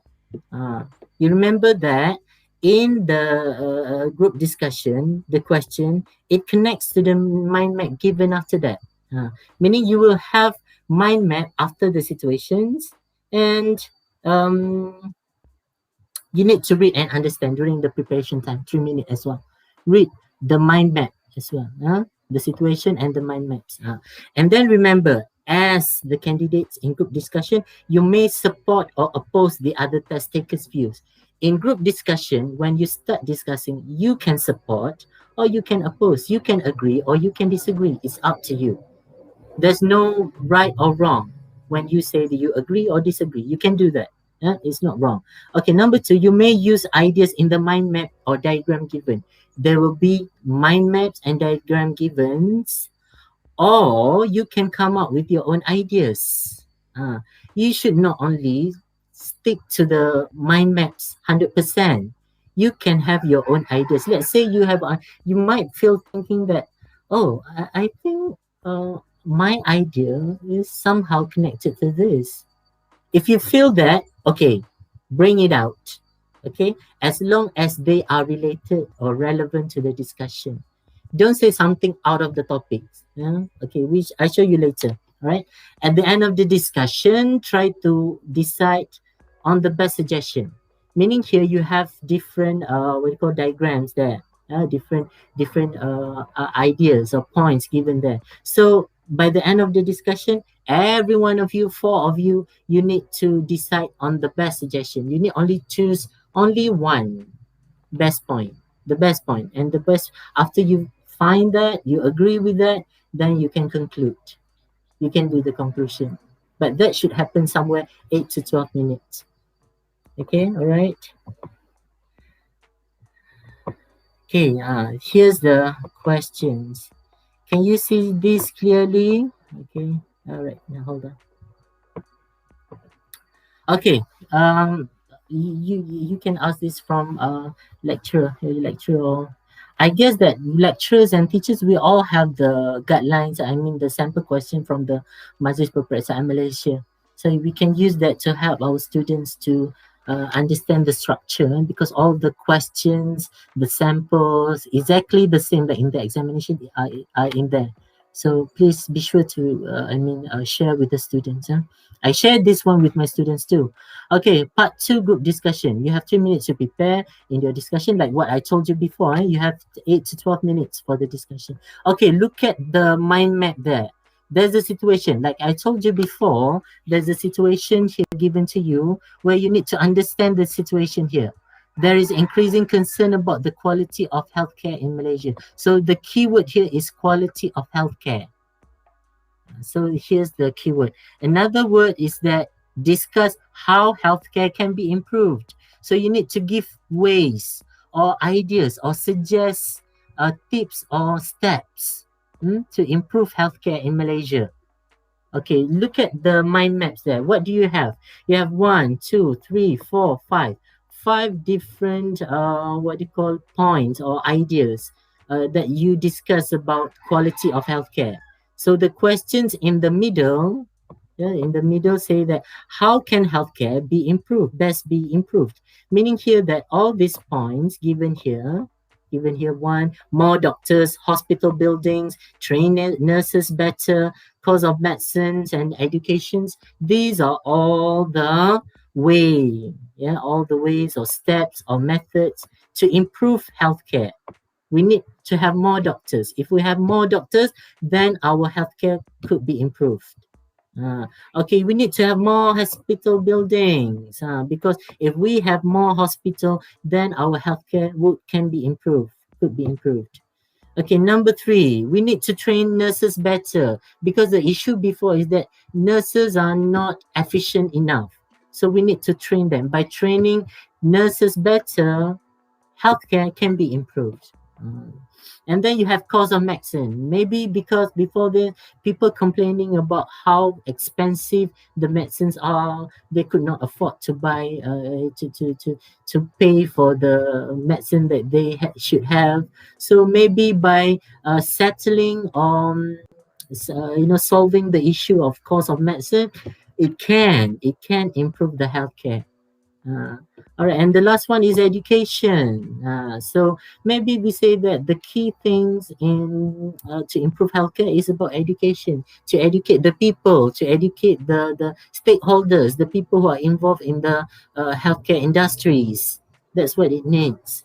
So you see that each point here has fair chances, have fair and square chances, to be selected as the best point. But again, it depends on you.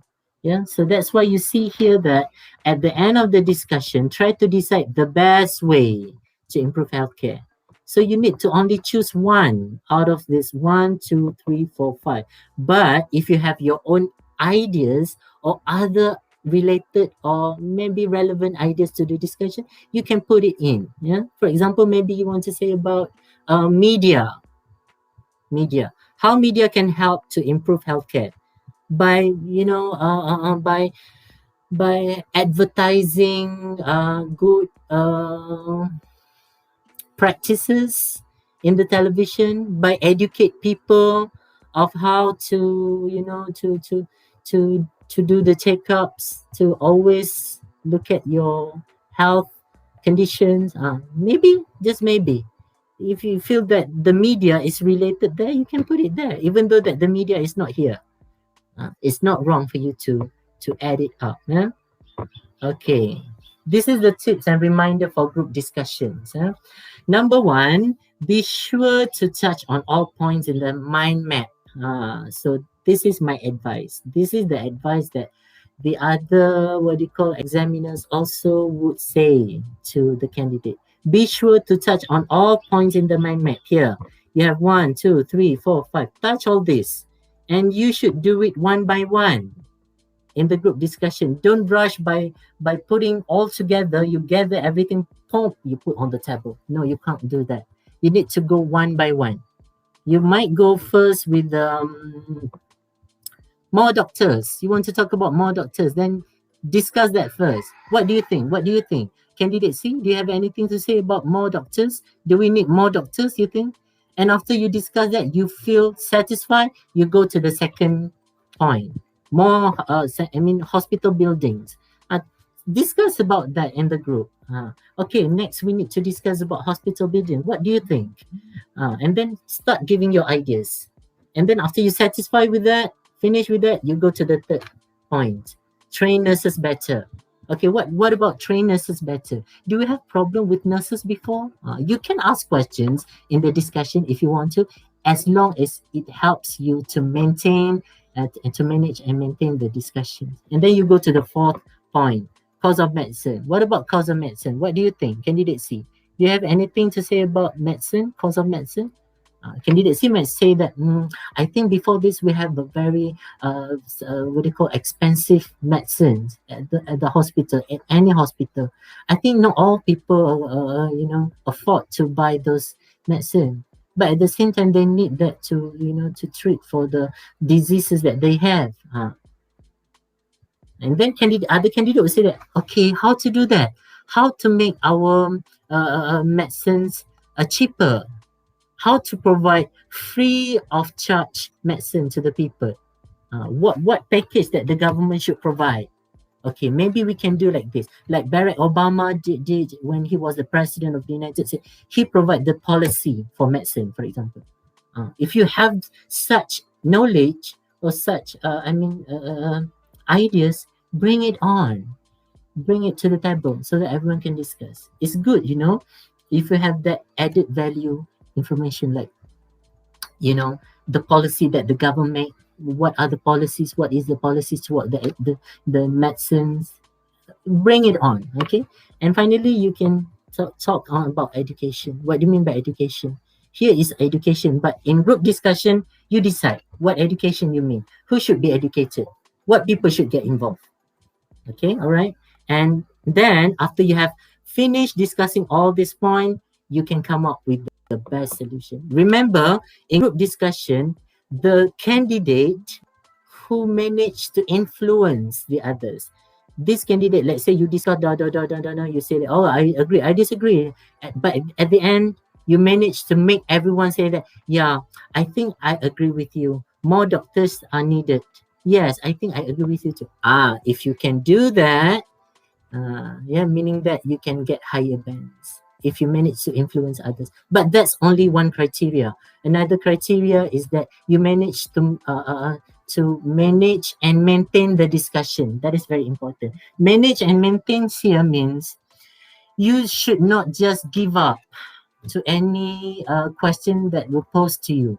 For example, candidate C, do you think that you agree with this one? Okay, I think I agree lah. You should not do that. I think I agree. Simply say agree is not the way that you should do discussion. You might say that, I think there's something wrong with your argument. That's what we are looking at. That's when the discussion would be healthier, would be, merrier. We need such attitude when you're questioning others. But not just simply questioning, but providing relevant points and ideas is very important. So the argument can be made and can be compared. And that's what it needs in group discussions.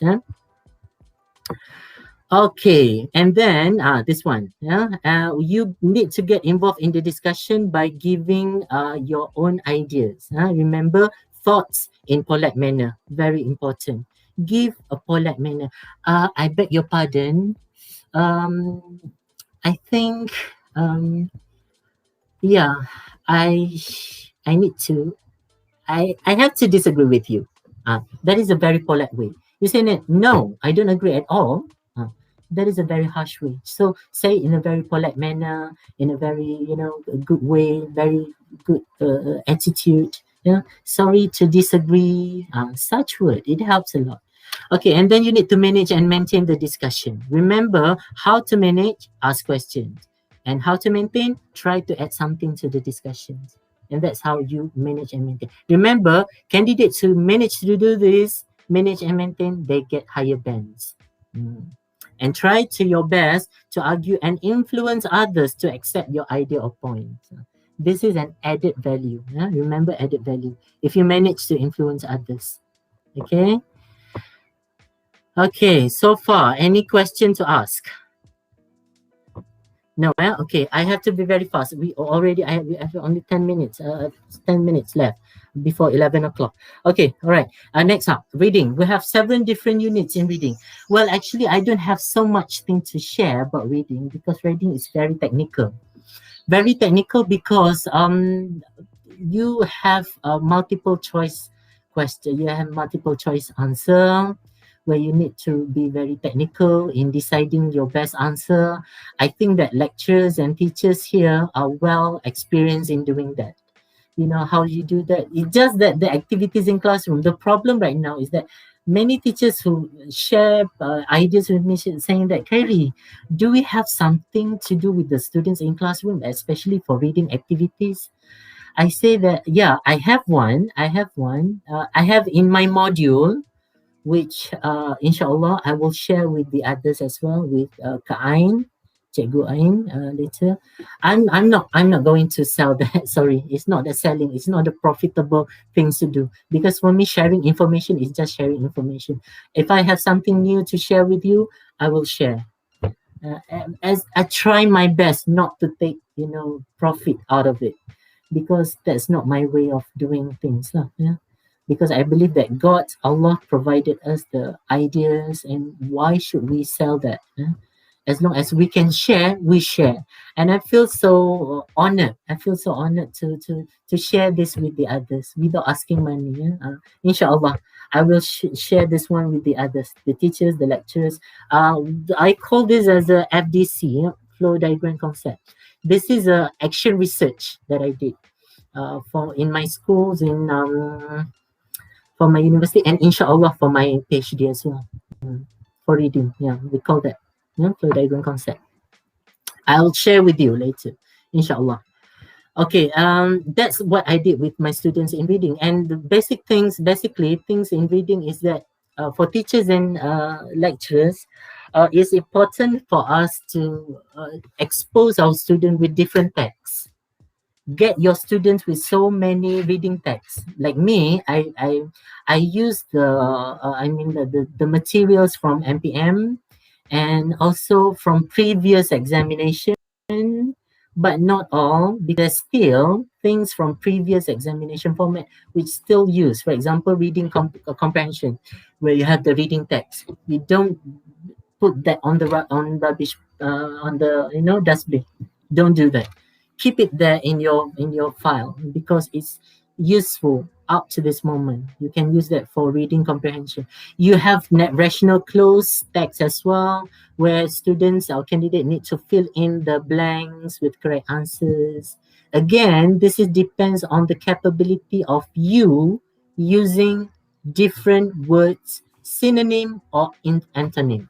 So that's why in class, for my program, FDC, we use lots of synonyms and antonyms, because in reading comprehension, they will ask you for the words which has the same meanings. So students, you cannot avoid that. So The only way to do that is provide the students with more and more reading text. Give them more and more. And then do discussion in class. Do the summary with students. If you have reading text, teach them how to summarize text. Like me, I did it paragraph by paragraph. Okay, paragraph 1, what the idea is there. So one way for me to do the summary with my student, I find keyword first. I took out the keyword. And from the keywords, we have words. We circle the words and try to change the word with other synonym. That's how I do, summary with my students. And what I get is that I get shorter version, shorter text compared to the paragraph 1. If I get shorter version with some synonym or words with same meanings, it's okay. The problem with my students, I don't know the other place, with my students is that they are not capable to, change the structure. I mean, subjects here, objects over there, they could not do that any of those yet. So what they could do is try to tackle on the word, on the vocabulary, and try to provide what is the word which has the same meaning. That's what I did with my students.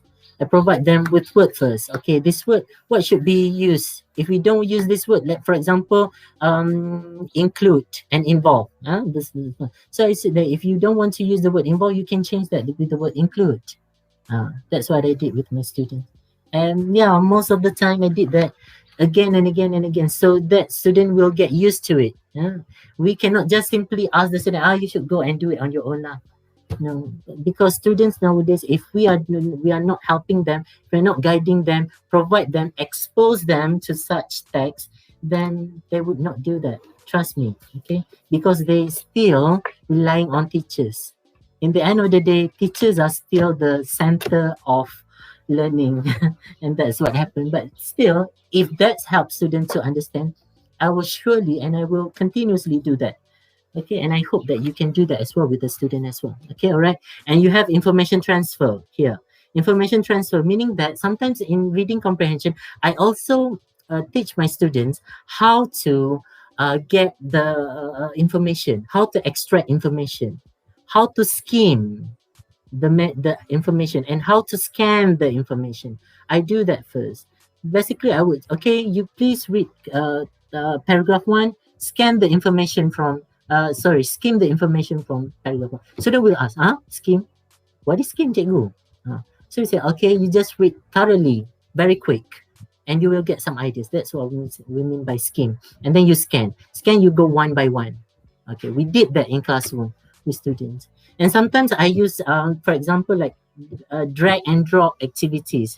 I'm not sure whether you have used that with your student, but Form 6, like other, pre-university in school I use the terms, they love drag and drops activities. You can do that on your own, cikgu or lecturers. You have creativities. It's up to you. Like me, I would I would have printed sentences. I print out, I cut it in a different sentences, and in different groups. I give it them and I ask them to rearrange the sentences. It helps. It is also one of the activities that you can do with your student, drag and drops activities in reading. And you can make that for a competition with them. They like it very much. Students, they like it a lot. I did that with my students. We have a drag and drops activities. Look at which group have done first, which done faster. Okay. I have also what we call the messenger activities. I'm not sure you've done that. In classroom, we have students in group where they line up differently. We give the sentences to the person in front. They must memorize, and then they whisper that to the person at their back. And then that second person would whisper to the third person, fourth person, fifth person. And the last person will give to the teacher. We write down the words and we'll see what they come out. Yeah, that's we call it as the messenger activity. You can do that for reading activity as well. Okay, all right. For listening, Sorry, I don't have many times to talk about listening. Listening very simple. We have YouTube now, so in class, teachers you can bring. In college matriculation, I don't know whether you have the Makmal Bahasa or language lab. If you have that, excellent. You can use your what do you call a language lab for your for your listening activities, where student can listen to different audio texts, audio listening. Um, you can expose them to dialogues and conversations, announcement, radio interviews.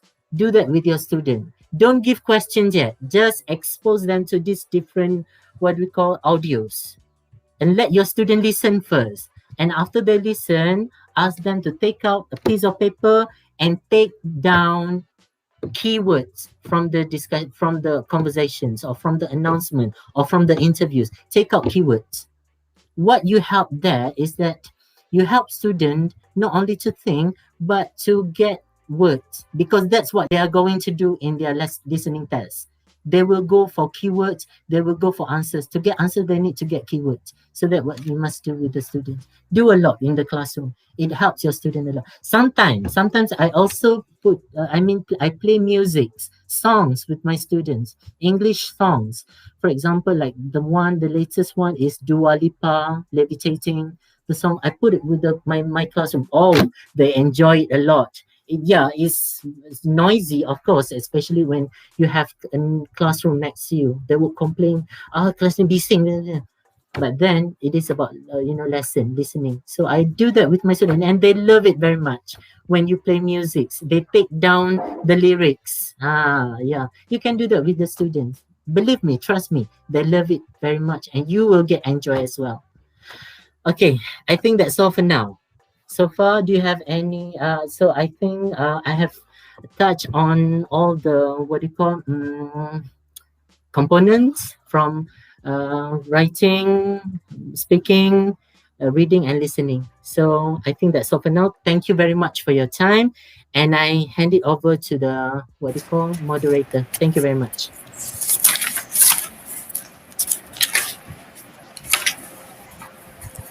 Thank you so much, Encik Mohammad Khairi, for a very insightful information and details about these 4 papers. Now, I think we shall go to the question and answer session. Yeah, I have picked maybe 2 to 3 questions from the audience today. Would you want me to read one by one, or how? Okay. One by one. One by one. Okay. The first one comes from Ilya Dahira. She asked if can we give more than 2 activities for writing? She was referring to writing. This is for email essay. Yes, correct. Okay. Other questions? Or you want me to deal with the question first? That could be one way for us to go for it. I think we go to all the questions first, and then I deal one by one. Okay, and the second question comes from Simon Francis. Can we use current issue happening in Malaysia as an example?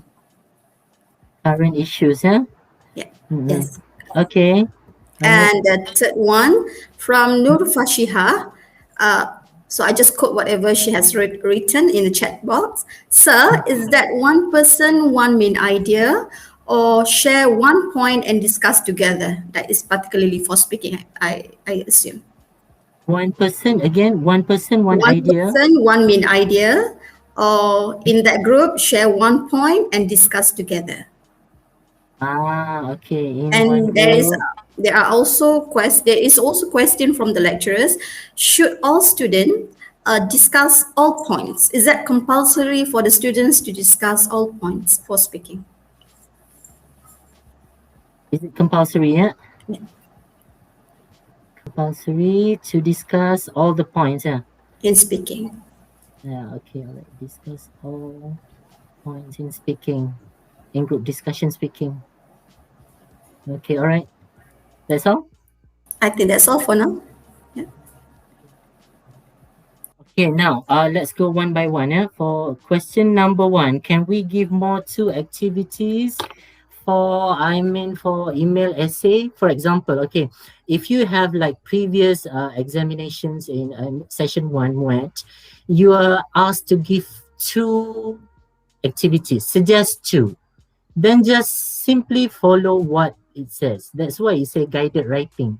That's why it is guided writing. It guides you to only provide 2 activities. That's it. If you give more than 2, it's okay. Never mind. You want to give 4, 5, 6, 7, it's up to you. But remember, students, you have time limits. You only have what, 25 minutes to write email essay. So I'm not sure if you give more activities to help you, it helps you to make sure that you can write within the time limit. Because to me, if you ask me personally, through based on my experience, I took MUeT 2 times before doing my studies. 2 times MUeT.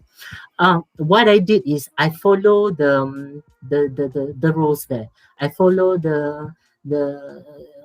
what the question asks. If the question asks me to give 2, I just give 2.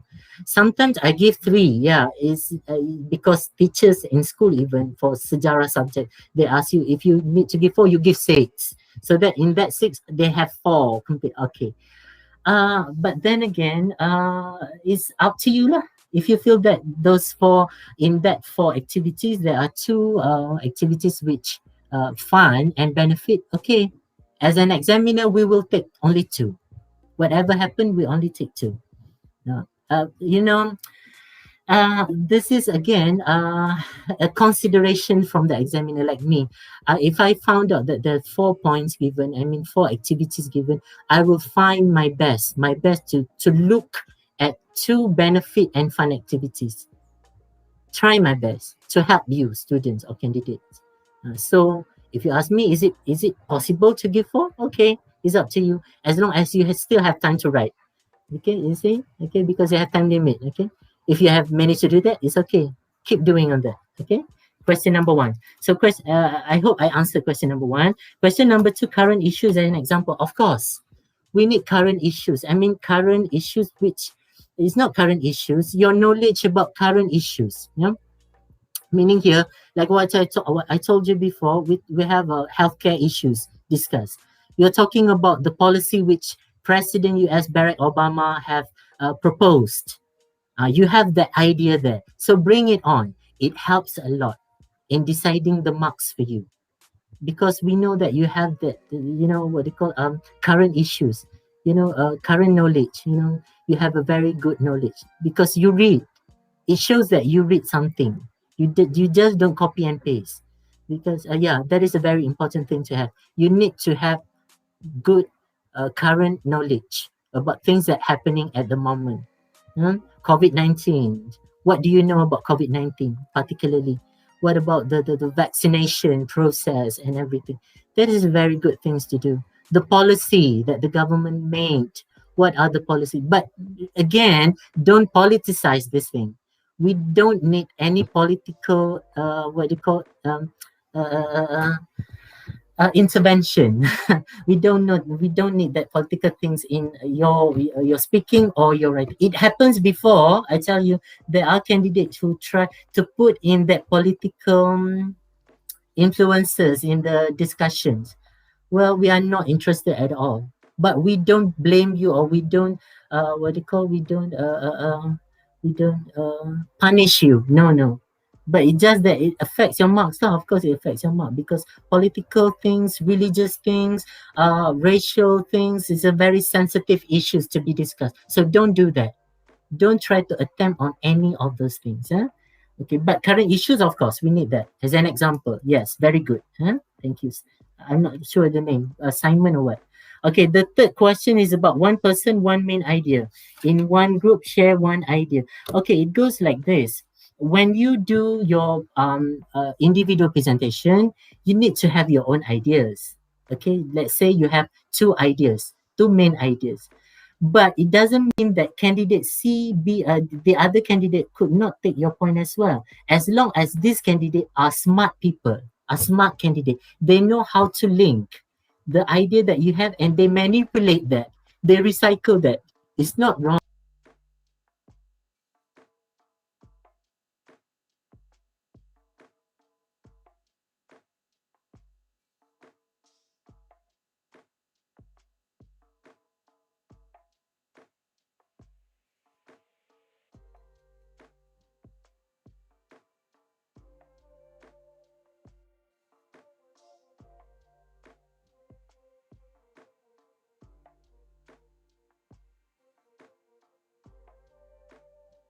Well, there seems that some technical glitches from Cik Khairi, but we shall proceed. Cik Khairi.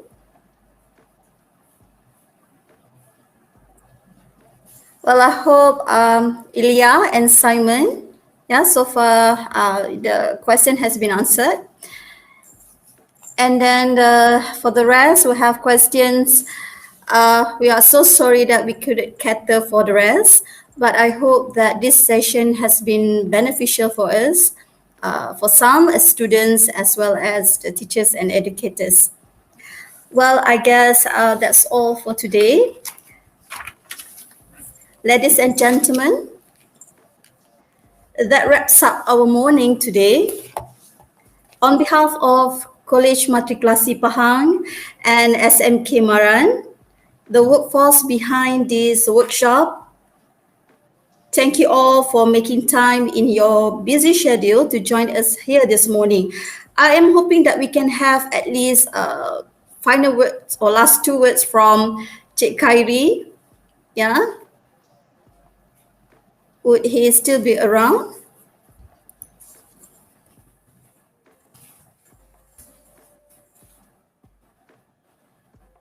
Okay, while waiting for Cik Khairi, most probably because of the internet line, there are links given on the top of the chat box. Please do check and read it carefully. One is given for the lecturers and teachers as well as educators. That one is for your SPLKPM attendance. Another form will be for the feedback from students. That will be the attendance for students. And also there will be a survey form given to the lecturers and educators. Well, I guess that's all for us. Thank you all for making time in your busy schedule to join us here this morning. It's been my pleasure to host this event and I wish you all a pleasant day. Thank you so much to Cik Khairi for being able to assist us with all these 4 papers. It has been a great morning. And thank you all participants and viewers joining us today. Thank you for making this an eventful event. I guess that's all for today. Thank you so much. We'll see again each other again in the future. Assalamualaikum.